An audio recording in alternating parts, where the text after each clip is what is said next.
begitu, ia bisa menggunakan harga tertinggi yang bersedia dibayar pelanggan dan meningkatkan omset pada perusahaan tersebut. Yang kedua, yaitu dukungan pelanggan meningkat.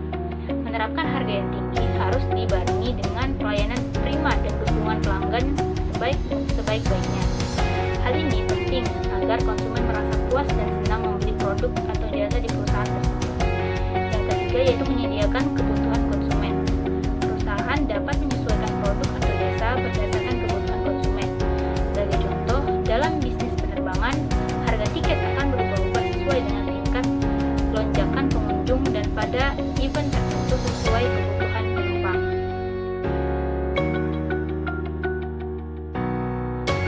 Selanjutnya yaitu mengenai kerugian dari diskriminasi harga.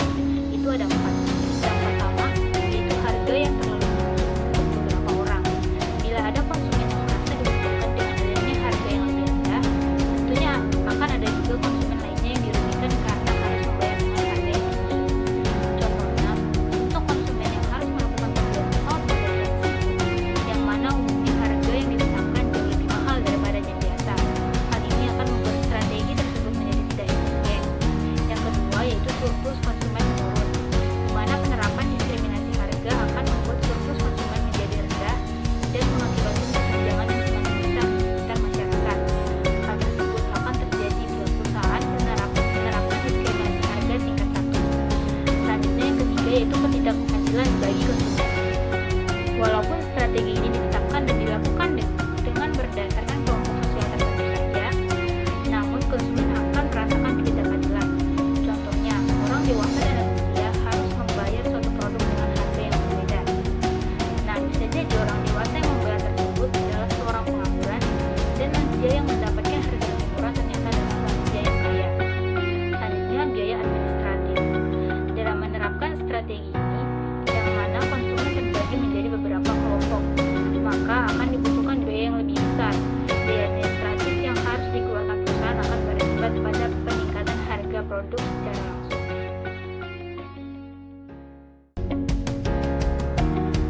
Selanjutnya yaitu untuk penerapan dari diskriminasi harga. Yang pertama ada retail. Dalam industri retail, konsumen yang membeli dalam jumlah besar akan memperoleh harga yang lebih murah ketimbang konsumen yang mungkin hanya membeli satu produk saja.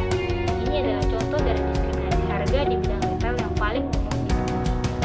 Kedua, yaitu transportasi. Hampir setiap perusahaan transportasi mendulang untung dari penerapan strategi harga ini.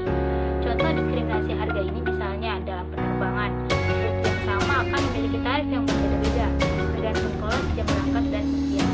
Selanjutnya yaitu ada teknologi. Berbagai industri yang menawarkan layanan jasa kepada klien juga menerapkan contoh diskriminasi harga tingkat pertama, di mana perusahaan akan membebankan harga berbeda untuk produk dan jasa yang sama.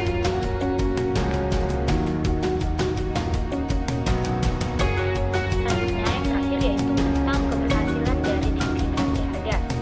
Strategi diskriminasi ini akan dikatakan berhasil saat perusahaan mampu mencegah pengiriman barang dari pasar yang lebih murah pada pasar yang lebih mahal, atau dengan menghindari penjualan kembali produk dari individu yang membeli produk lebih murah pada individu yang lebih mahal.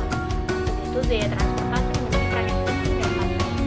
Tingginya biaya transportasi akan mengurangi keuntungan yang didapatkan dari penjualan kembali berbagai barang yang mendukung keberhasilan diskriminasi harga. Untuk itu, jangan heran apabila praktik diskriminasi ini lebih berhasil diterapkan pada pasar-pasar yang berbeda karena melibatkan jarak tempuh sehingga akan meningkatkan biaya transportasi. Baiklah, mungkin itu saja yang dapat saya sampaikan berkaitan dengan poin-poin penting yang ada di dalam materi diskriminasi harga. Sekian dari saya, terima kasih. Wassalamualaikum warahmatullahi wabarakatuh.